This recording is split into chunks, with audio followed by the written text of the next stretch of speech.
Introduction to business में वो है फैक्टर्स ऑफ प्रोडक्शन। आज का जो हमारा टॉपिक है वो है factors of production. I hope कि आप बच्चों को पेज नंबर पता होगा। कौन सा पेज नंबर है इस टॉपिक का? शाबाश, पेज नंबर 9 पर ये गिवन है, फैक्टर्स ऑफ प्रोडक्शन। देखिए, फैक्टर्स ऑफ प्रोडक्शन की जब आप बात करते हैं तो there are 4 factors of production. बाज एक्सपर्ट्स का मानना है कि फैक्टर्स ऑफ प्रोडक्शन जो है वो 5 हैं, जिसके अंदर इंफॉर्मेशन यानी मालूमात, इंफॉर्मेशन और नॉलेज भी जो है वो भी फैक्टर ऑफ प्रोडक्शन है। लेकिन ये सिर्फ उनका कहना है, ये सिर्फ उनका कहना है। अभी तक जो फैक्टर माने जा रहे हैं वो 4 ही माने जा रहे हैं। कौन कौन से 4 फैक्टर हैं? इसके अंदर एक तो लैंड है, ठीक है जी। दूसरी जो है वो दूसरा फैक्टर लेबर है, तीसरा कैपिटल है और चौथा आपका एंटरप्रेन्योर, ठीक है जी। अच्छा, अब देखिए, जैसा कि उसके तस्वीर से नजर आ रहा है कि लैंड से मुराद जो है वो सॉइल है, जमीन है, नेचुरल रिसोर्सेज है। लेबर से मुराद वो मजदूर भी है जो ज्यादा पढ़े लिखे नहीं है और वो मजदूर भी है जो टेक्निकली वेल नॉलेज्ड हैं, वो भी लेबर में शामिल है। जैसे कि आपकी जो नर्स का काम करती हैं, या आपके अंकल जो इंजीनियर हैं, ठीक है, और ये जो आपके छोटे भाई हैं जो मजदूरी करते हैं, ये सब लेबर। लेकिन जमीन बाहर लैंड कहलाती, जिसके ऊपर ये फसलें उगी नजर आ रही हैं आपको। देखिए, सरसों उगी हुई है, इसलिए आपको येलो नजर आ रहा है। और जहां तक सवाल है आपका कैपिटल का, तो कैपिटल से मुराद टूल्स हैं, इक्विपमेंट्स हैं जिनको आप इस्तेमाल करते हैं अपनी फैक्ट्रीज में जो है प्रोडक्शन के लिए। और जहां तक सवाल है इंटरप्राइज का, तो इंटरप्राइज से मुराद है वो आइडियाज जिनसे इंसान इन बाकी 3 फैक्टर को डिप्लॉय करता है, प्रोडक्ट डिजाइन करता है। तो अब इनको हम देखते हैं कि इसका व्यू क्या बनता है। कहते हैं एक ही जगह कभी भी प्रोडक्शन करनी हो तो ये चारों फैक्टर होने चाहिए। ये 4 फैक्टर पूरे होंगे तो प्रोडक्शन होगी। फर्ज कीजिए ये फार्म हाउस है कि आप फार्म हाउस चले, रिटायरमेंट के आप कहते हैं कि क्या हर वक्त ऑडिट करता रहा हूं, अब मैं रिटायर हो गया, अब मैं फार्म हाउस, आपने फार्म हाउस ले लिया, ठीक है जी। फार्म हाउस ले लिया तो जो बंदा आपने ट्रैक्टर चलाने के लिए रखा वो कौन था? और ट्रैक्टर खुद क्या था? और जिस पर वो ट्रैक्टर चल रहा है वो क्या है? लैंड। और फसल कौन सी उगानी है? हाँ, ये जैसे कि सरसों की फसल इन्होंने उगानी है, ये है आइडिया। और ये किसने दिया है? एंटरप्रेन्योर। क्लियर बच्चों? अच्छा, हालांकि क्या आप यकीन करें घर में सिवाय गमलों में इसने कभी पौधे नहीं लगाए, लेकिन यहाँ पे चूंकि बेपरा हुआ है ना, तो जितने गमले उनको उतने एकड़ जमीन समझ रहा है। तो इनकी 5-6 एकड़ जमीन है। अच्छा बच्चों, तो हम बात ये कर रहे थे कि ये इसकी क्या है डिस्ट्रीब्यूशन। अब देखिए हमारी किताब क्या कहती है।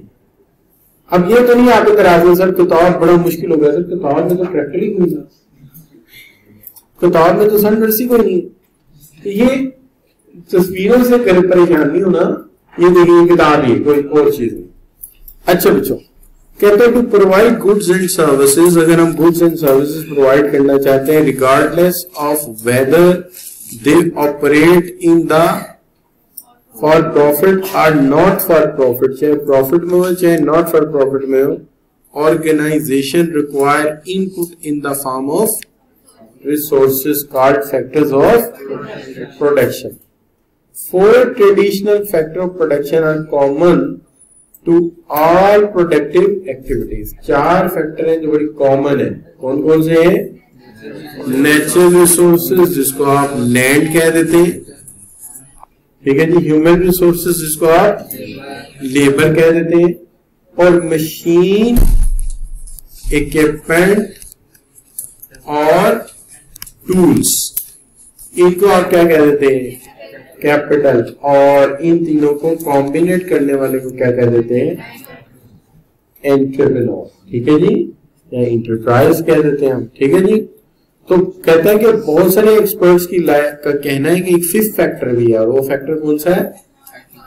Acknowledging the key role of business success. और वो कहते हैं कि एक फैक्टर और भी है, और उसका नाम क्या है? नॉलेज। तो इलम भी एक फैक्टर है, लेकिन वो कहते हैं कि अभी इसकी जरूरत नहीं है, क्योंकि एंटरप्रेन्योर जो आइडियाज लाता है इलम की बुनियाद पे लाता है ना, और अगर आप उसे फैक्टर मान लेते हैं तो फिर एंटरप्रेन्योर का क्या फायदा? एंटरप्रेन्योर है ही वो जो नॉलेजेबल पर्सन है, जिसके पास आइडियाज। अब वन बाय वन बात करते हैं। सबसे पहले बात कर लेते हैं किस पे? नेचुरल रिसोर्सेज यानी लैंड पे। तो देखिए, natural resources include any resource और commodities that can be used in their natural form। Basically तो लैंड ही है, लेकिन उसने कहा कि कोई ऐसी चीज जिसको अपनी कुदरती असल शक्ल में आप यूज करें वो लैंड है, और आमतौर पर वो जमीन ही है। अच्छा, दे इंक्लूड, यानी आप जमीन का जो सरफेस है उसे जमीन कह देते हैं, लेकिन जो आपका बिजनेस है वो इसको यही मानता। वो कहता है कि फार्म लैंड तो जमीन है, लेकिन फॉरेस्ट भी जमीन है, ये भी लैंड है, और इसके अंदर पाए जाने वाले मिनरल, और इसके अंदर मौजूद ऑयल डिपॉजिट्स, और इसके अंदर मौजूद पानी, ये सब लैंड है। क्योंकि उसने कहा ना, यहां तो वो क्या है? दो बातें ना, कि या तो वो क्या है? रिसोर्सेज, या तो वो रिसोर्सेज है या वो कमोडिटीज है। तो कमोडिटी में पानी आ गया, गैस आ गई, और ऑयल आ गया। ठीक हो गया बच्चों? अच्छा, अब देखिए, companies use natural resources. Companies क्या यूज करती हैं? किस तरह? In different ways. A paper manufacturing company uses wood pulp to make paper। यानी आप ये ना समझिए कि जमीन सिर्फ यही जमीन है, लकड़ी को काट के कूट के उसके अंदर लिक्विड डाल के तो एक पल्प बनाया जाता है, उस पल्प को से पेपर बनता है।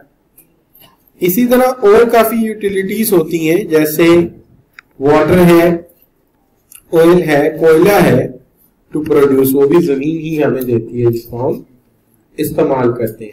तो ये natural resource directly as a land और indirectly as a gas, oil, पानी प्रोडक्शन प्रोसेस में इस्तेमाल होते हैं। अच्छा बच्चों, और उससे क्या प्रोड्यूस करते हैं हम? Electricity. Land remain most obvious natural resource. ये मोस्ट ऑब्वियस नेचुरल रिसोर्स है use by businesses to produce goods and services. और एग्रीकल्चर बिजनेसेस रिलाय सिर्फ लैंड पे करते हैं, किसके लिए? ताकि फसलें उगाई जा सके। और आपको पता ही है कि 2025 के ऑनवर्ड ये बिजनेस सबसे ज्यादा फ्रूटफुल होने वाला है, farm land and commercial business. उसकी वजह यह है कि फर्टिलाइजर और इनोवेशन ने यह मुमकिन बनाया है कि एक साल में 6 फसलें ली जाए, 4 भी नहीं, 6 फसलें। उन 6 फसलों से ऊपर वाला हिस्सा जो फल आ गया ना, आउटकम आ गई, वो तो महंगी बिकेगी। उसका निचला हिस्सा क्या बन जाएगा? फूड एनिमल के लिए, वो तूरी बन जाएगी। और वो फार्म हाउस साथ एनिमल भी पालते हैं। जो कमर्शियल लैंड वाले फार्म है वो तो साथ लाजमी मिल्क प्रोड्यूसर भी होते हैं, बफलोस, कैटल्स, ये लाजमी पालते हैं, गॉड्स लाजमी पालते हैं। फायदा एक तो साल बाद हमारे यहाँ ईद उल अजहा की अच्छी खासी सेल हो जाती है, और दूसरा इससे मिल्क प्रोड्यूस होता है जो बिकता है, और वो साथ ही इसके क्या करते हैं, साथ वो पोल्ट्री भी लेके चलते हैं ताकि एग भी प्रोड्यूस हो। तो अब ये बहुत ज्यादा कमर्शियल बिजनेस होने वाला है।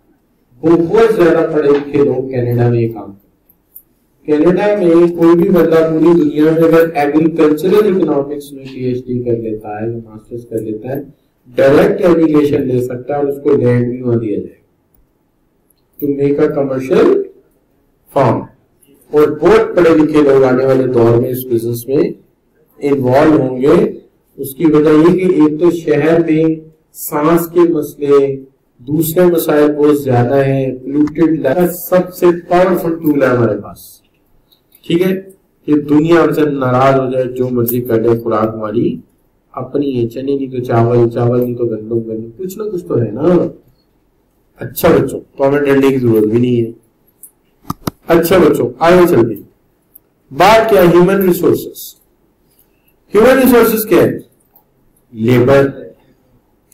आमतौर पर लेबर का काम दो चीजों में होता है। एक ये कि किसी मुल्क की पॉपुलेशन बढ़ रही है, अगर पॉपुलेशन बढ़ रही है तो लेबर भी बढ़ रही है। और दूसरी बात यह है कि वो जो पॉपुलेशन बढ़ रही है उनको एजुकेशन, ट्रेनिंग एंड डेवलपमेंट दी जा रही है। बस ये दो फैक्टर अगर चल रहे हैं तो आपकी लेबर आपके लिए जितने लोग आएंगे वो 16 बन जाएंगे। क्यों? The number of people added in the population is added brain in the population। और अगर हम उनको तालीम दे रहे हैं, अगर हम उनको ट्रेन दे रहे हैं, तो हमारी क्या बन जाएगी, लेबर फोर्स बन जाएगी। और ये भी अपनी जगह बहुत पावरफुल टूल है, ये भी अपनी जगह बहुत पावरफुल टूल है। तो कहते हैं human resources are the people who are able to perform work for a business. ये वो लोग हैं जो काम के लिए, सॉरी बिजनेस के लिए काम कर सकते हैं। They may contribute to production by using physical abilities, ठीक है, such as working in a factory, and similarly क्या यूज करते हैं, mental abilities such as proposing change in the existing production process or motivating other workers. तो दूसरों को motivate करके आप क्या करते हैं, शाबाश, प्रोडक्शन कर रहे हैं। और वर्कर की फिर दो एबिलिटीज हुई ना, एक मेंटल एबिलिटी और एक फिजिकल। अब किसी काम में फिजिकल एबिलिटी ज्यादा यूज होती है, जैसे मजदूर की फिजिकल एबिलिटी, लेकिन मैनेजर की मेंटल एबिलिटी ज्यादा यूज होती है। तो ये दोनों एबिलिटीज यूज हो रही होती है, फिजिकल एंड मेंटल। तो सिंपल क्या कंक्लूड करते हैं, ह्यूमन रिसोर्सेज वो लोग हैं जो हमारे बिजनेसेस में काम कर रहे हैं और प्रोडक्शन कर रहे हैं अपनी मेंटल और फिजिकल एबिलिटीज से। ठीक होगी बात। और लैंड हमारा क्या है, सॉइल है जिसपे हम फसलें उगा रहे हैं, और उससे पानी, कोल, मिनरल और बिजली पैदा करके मुख्तलिफ जगह पे इस्तेमाल कर रहे हैं। अच्छा, अब आ गया जी कैपिटल। कैपिटल क्या चीज है, कहते जी कैपिटल है टूल्स, मशीन, इक्विपमेंट, बिल्डिंग्स, जो कि क्या यूज हो रही है, किसके लिए यूज हो रही है, गुड्स एंड सर्विसेज प्रोड्यूस करने के लिए। ठीक है जी। एंड इसको क्या कहेंगे, to them consumers known as capital. तो इनको कंज्यूम करें तो हम क्या कहेंगे, ये कैपिटल है। एंड सम टाइम इसको क्या कहते हैं, term capital is also use mean for the money that bye machinery, factories and other production and distribution facilities. यानी पैसा भी कैपिटल कहलाता है, वो पैसा नहीं जो हर एक की जेब में, वो पैसा जो बिजनेस के लिए एलोकेट कर दिया गया है कि इससे मशीनें या टूल्स खरीदे जाएंगे।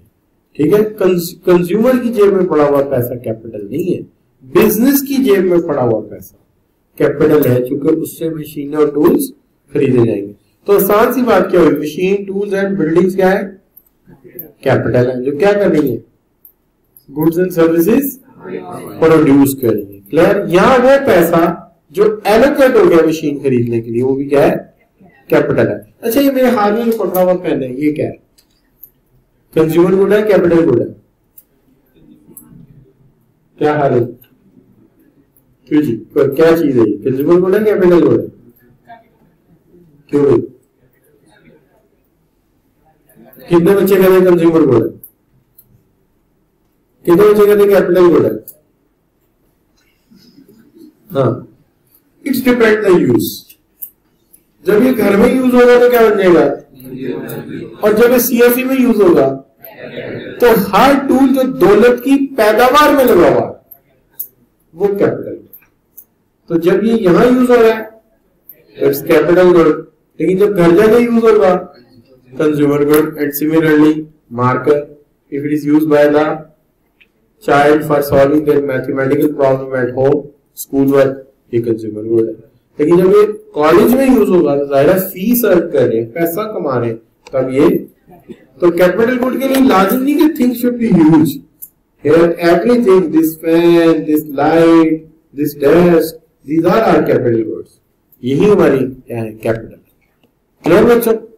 अच्छा, ये आगे बात। However because money itself produces nothing, it is not one of the basic input. Instead, it is a mean of acquiring input. ये खुद कुछ नहीं है, लेकिन इनपुट हासिल करने का जरिया है। Therefore, in context of capital, we does not include money. हम पैसे को simply include नहीं करते। तो कहता है the physical facilities are typical necessity to produce many goods and services. चीजें बनाने के लिए हमें जरूरत है goods and services की। Especially in recent years, technology has enabled the businesses to use their capital more effectively. तो आज के दौर में टेक्नोलॉजी ने हमें मुमकिन बना दिया है कि हम टेक्नोलॉजी को और नई इनोवेशन को यूज करके ज्यादा बेहतर इस्तेमाल करें। तो नतीजा क्या निकला? Money itself is not capital, but we can buy capital by money. Clear जी? पैसे से हम चीजें खरीद सकते हैं, लेकिन बैंक से निकलने वाले पैसे को हम कैपिटल नहीं कहें। अच्छा बच्चों, अब आखिरी चीज क्या आ गई? एंटरप्रेन्योरशिप। अब ये मैंने कहीं वो से ले लिया। अब जाएगा बच्चा कहेगा सर मैं क्या करूंगी, आप क्या करते हैं, किताब में तो है नहीं। तो ऐसे एक दो चीजें आ जाए तो घबराना नहीं होता। ये ऐसे बस किताब का हिस्सा नहीं, बस ऐसे नॉलेज के हिस्सा बना रहे, समझिए गपशप लगाने के लिए एक एनाटॉमी लेके आ गए। देखिए एनाटॉमी पढ़ते ही ना आप मेडिकल साइंस वाले, तो हम भी आज एनाटॉमी पढ़े। तो हमने एक एंटरप्रेन्योर को पकड़ा और उसके एमआरआई किया। क्या किया? एमआरआई किया। जब एमआरआई किया तो हमने देखा कि इसके गुर्दे को ट्रस्टवर्दी, सॉरी ये बंदा बड़ा ट्रस्टवर्दी है, रिलायबल है, और ये बड़ा जज्बाती है, अपने काम में इंथुसियास्टिक है, जज्बाती लगाव रखता है, रिस्क टेकर है, और ये प्रोफेशनल है। अगर नॉलेज लेने जाता है, कुछ सीखने जाता है, तो वो डिग्री, वो काम वो मुकम्मल करते हैं। और ये ऑनेस्ट है, और ये हार्ड वर्किंग है, मेहनती है, और एनर्जेटिक है, और पैशनेट का मतलब होता है जुनून। इसे अपने काम के साथ क्या है? जुनून है, लगाव है। जुनून है, लगाव है। तो ये है एक एंटरप्रेन्योर का एमआरआई, जो बताता है एंटरप्रेन्योर क्या होता है? काबिल कमाल होता है, थोड़ा काम के मामले में पुरजोश होता है, इंथुसियास्टिक मतलब पुरजोश, खतरात को मोल लेता है, कारोबार चलाते हुए जाहिर लॉस का खतरा तो रहता है। ये प्रोफेशनल होता है, काम जो करता है उसकी तकलीफ अच्छी करता है, ईमानदार होता है, मेहनती होता है, ताकतवर होता है, एनर्जेटिक होता है, और अपने काम से लगाव होता है। ये है इसकी खुसूसियात एक एंटरप्रेन्योर। पसंद है खुसूसियत? इसमें से कुछ आपके अंदर भी, मिसाल के तौर पे आप ट्रस्टवर्दी है, अपनी फील्ड में इंथुसियास्टिक है, रिस्क टेकर भी बन जाएंगे जब वक्त आएगा, प्रोफेशनल है, ठीक है जी, ईमानदार है, आप मेहनती है, एनर्जेटिक नहीं है, और पैशनेट है, पैशनेट है ना बच्चे। अभी सुबह आपने मुहावरा भी सुना था जो हमारे ग्रीन पार्क में बोला जाता है।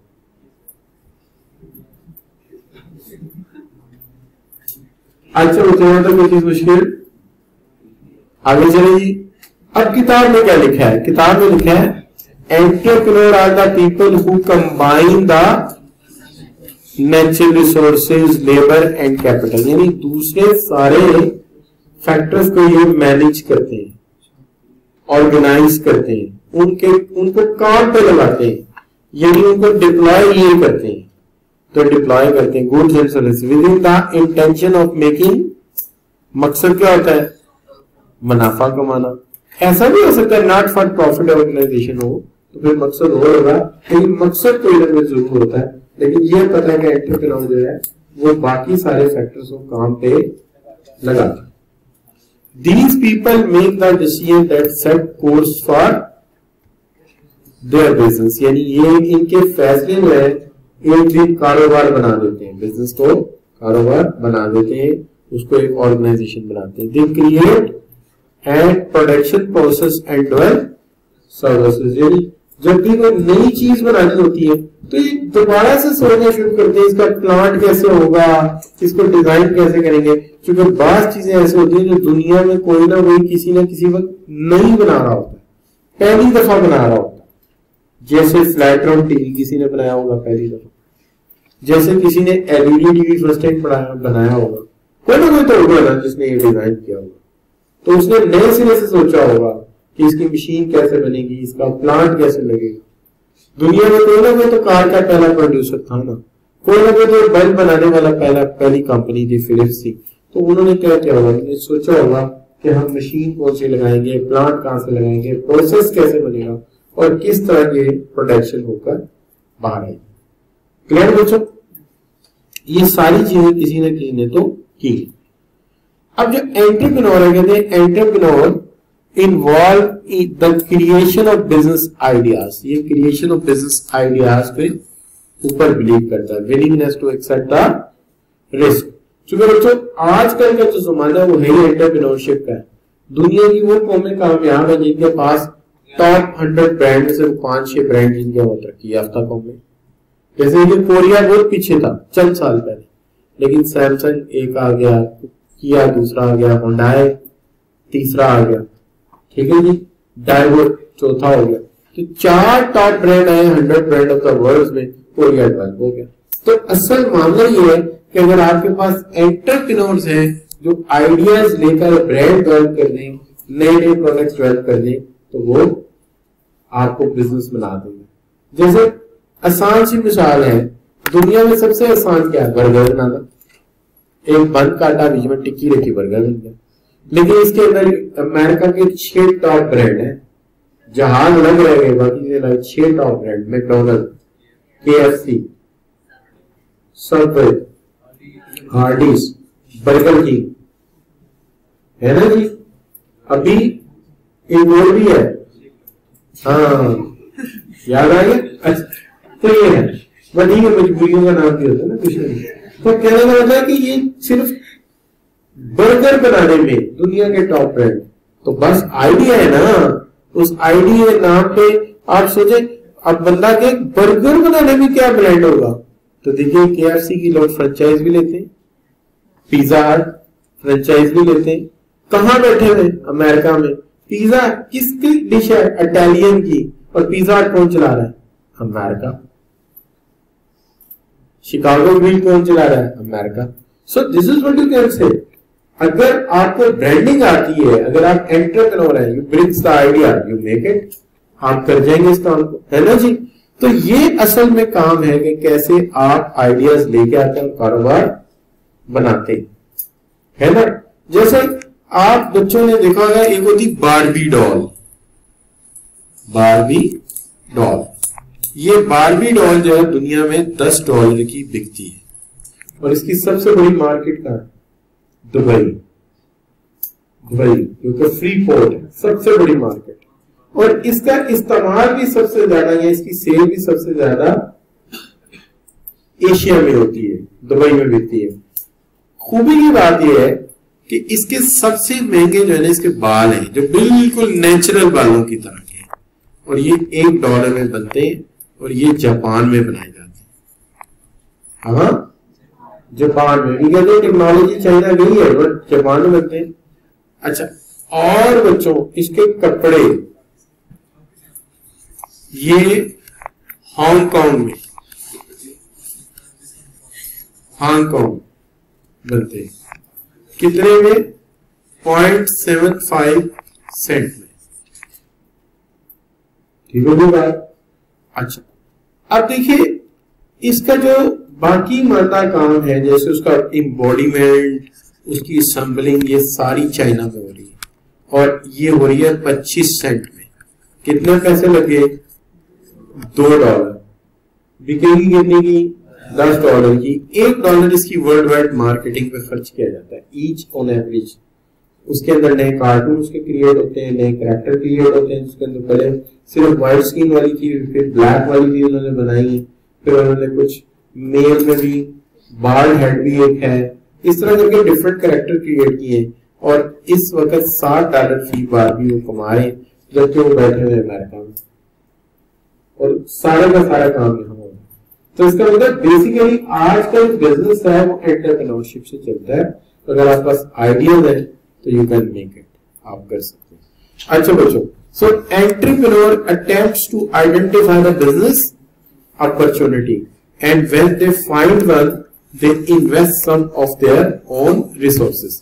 तो वो जब अपॉर्चुनिटी फाइंड आउट करते हैं, शुरू में तो जाहिर है उनका आइडिया तो दूसरा उनका रिलाई नहीं करता, तो वो अपने वसाइल से ही कारोबार चलाना शुरू कर देते हैं और फिर उससे एडिक्वेट प्रॉफिट अर्न करते हैं और वो पैसा तब लगाते हैं अगर उन्हें पता है कि इसमें एडिक्वेट रिवार्ड हमें मिलेगा। क्लियर बच्चों?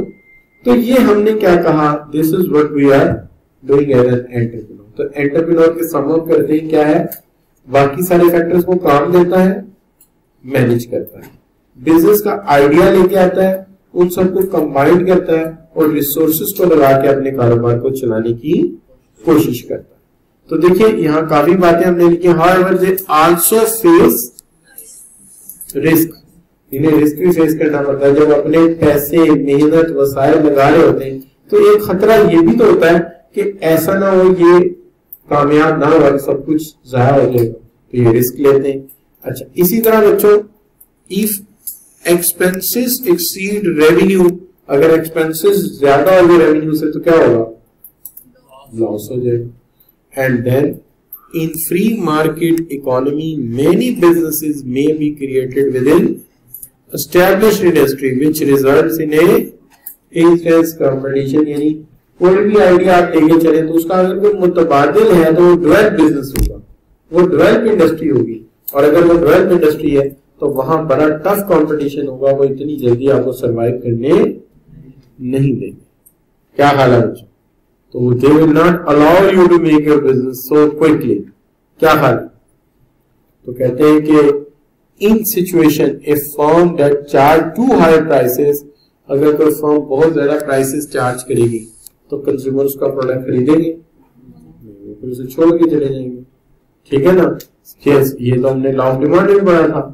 And then similarly a firm that is not well manage, अगर वो अपने बिजनेस को वेल मैनेज नहीं करेंगे तो एक्सपेंसेस बढ़ जाएंगे। अब मसला ये, अगर तुम गलत आइडिया लेते हो तो कारोबार डूब जाएगा, तुम्हारा पैसा जाया हो जाएगा। अगर तुम अच्छा मैनेज नहीं करोगे तो भी, और अगर तुम प्राइस हाई रखोगे तो भी काम नहीं चलेगा। लिहाजा और risk is always there, risk of failure can reduce the motive to create a business. अगर रिस्क बहुत हाई होगा तो आपके मुल्क में रिस्क बहुत हाई है कारोबार में, तो लोग कारोबार नहीं करेंगे, रिस्क की वजह से इसमें इन्वॉल्व होंगे। तो entrepreneur should realise and that if overestimate the potential profit, अगर उसने पोटेंशियल प्रॉफिट को ओवर एस्टिमेट कर दिया, इसका मतलब उसने इन्वायरमेंट को मिसरीड किया, और अगर वो इन्वायरमेंट को मिसरीड कर गया तो तब भी क्या होगा, नुकसान हो जाएगा। लिहाजा इन्वायरमेंट को रीड करना उसकी जिम्मेदारी, अपॉर्चुनिटी को फाइंड आउट करना उसकी जिम्मेदारी, ठीक है जी, और बाकी सारे फैक्टर्स को कंबाइन करना, कॉस्ट को मिनिमाइज करना, रेवेन्यू को मैक्सिमाइज करना और ऑप्टिमम प्राइस चार्ज करेगा तो कमाएगा। तो बहरहाल हमने आज क्या पढ़ा है जरा सम अप करते हैं।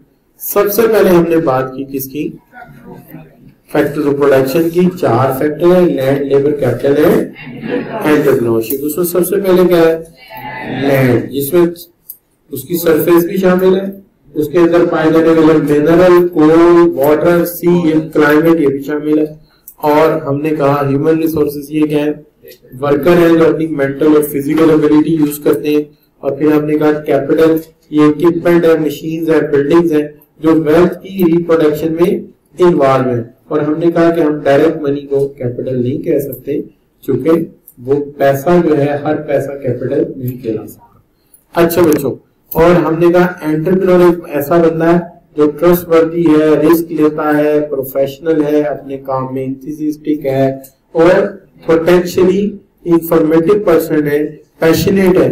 तो लिहाजा वो क्या करता है? बाकी सारे फैक्टर्स को कंबाइन करता है, उनको ऑर्गेनाइज करता है और ऑर्गेनाइज करके क्या करता है? उनको अपने काम पे लगाता है। नतीजे के तौर पे ही मेक अ बिजनेस, ब्रांड बनाता है, आइडियाज लेके आता है। लेकिन अगर वो एनवायरनमेंट को मिसरीड कर गया, अगर उसने प्राइस ज्यादा चार्ज कर ली, अगर वो एक्सपेंसेस को मिनिमाइज ना कर सका तो वो, और अगर वो कंपटीशन फेस ना कर सका, उसका बिजनेस कोलैप्स कर जाएगा। और शुरू में उसको बिजनेस चलाने के लिए रिसोर्सेज कहां से लाने पड़ेंगे? उसको अपने रिसोर्सेज लगाने पड़ेंगे। जब उसका बिजनेस स्टैब्लिश हो जाएगा तो फिर बैंक उसको लोन देने के लिए तैयार होगा। और जब वो रिजर्व में बहुत बड़ा हो जाएगा तो फिर उसके शेयर्स पर जो स्टॉक एक्सचेंज में बिक सकते हैं। अच्छा बच्चों, सबसे पहला सवाल है, पेपर में इसके सवाल कैसे आएंगे? इसके सवाल आमतौर पर किताब से ही बनते हैं। तो देखिए पहला सवाल क्या है? Entrepreneur is the entrepreneurship is combination more than, जी किसका कॉम्बिनेशन है? More than one option you can choose, आप चूज करें।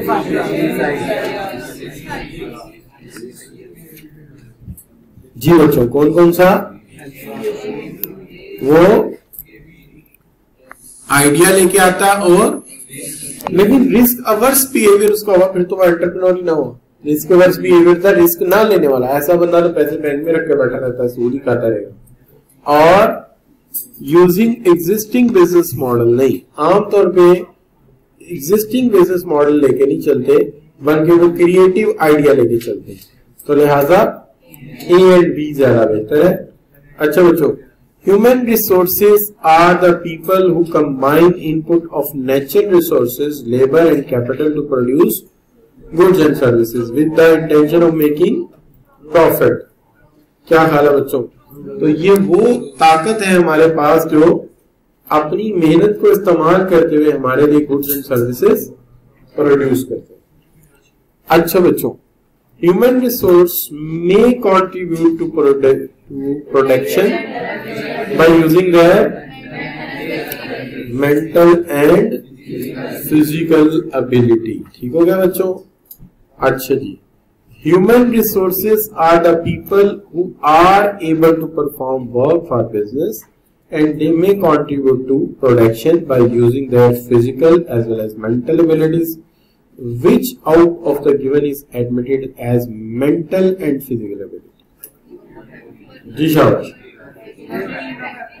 Definitely working in a factory, जबकि कैपिटल इक्विपमेंट तो लेबर है ही नहीं, और ए हाई स्टैंडर्ड शेड, तो ये भी जो है ताल्लुक नहीं है, ये तो वो चीजें हैं जो बेजान है। अच्छा बच्चों, so number 6, which out of the given can improve the production of business by using available factors of production? Choose one and most suitable. जी शाबाश। क्या होगा बच्चों? एक ऐसी चीज जो कि हमारी प्रोडक्शन को, अवेलेबल फैक्टर्स को इंप्रूव कर सकती है, प्रोडक्शन को इंप्रूव कर सकती है। अपॉर्चुनिटी होती तो आइडिया की बात होती, आइडिया की बात नहीं, को चलते काम में काम को बेहतर कर देना, चलते काम में काम को बेहतर कर देना, नया काम नहीं कह रहा। तो कहता है कि विच out of the given can improve the production of a business by using available factors of production. तो क्या हो सकता है? एफिशिएंसी होगी, तो आप उनको ज्यादा वे में, अच्छे वे में यूज करेंगे। और एफिशिएंसी वो चीज है जिससे आप अवेलेबल रिसोर्सेज का बेस्ट यूज कर सकते हैं। अच्छा बच्चों, next, human resources are people who are able to perform work for business they may contribute to the production by using their physical and mental ability. Which of the following may be considered as their जी शाबाश बच्चों, working in a factory ज्यादा physical है, जबकि motivate करना, long term plan बनाना ज्यादा mental ability करना। अच्छा बच्चों, which of the given is not a factor of production? Money factor of production नहीं है। क्लियर जी? अच्छा बच्चों, अब क्या आगे बात, which of the given is natural resource as input? तो लैंड को क्या कहेंगे? नेचुरल रिसोर्स है। अच्छा बच्चों, 10वां सवाल आप लोगों से, which of the given activity more need for the और need of factor of production? जी, गुड्स एंड सर्विसेज को प्रोड्यूस करना। कितने कितने सवाल सही हो गए सब बच्चों के?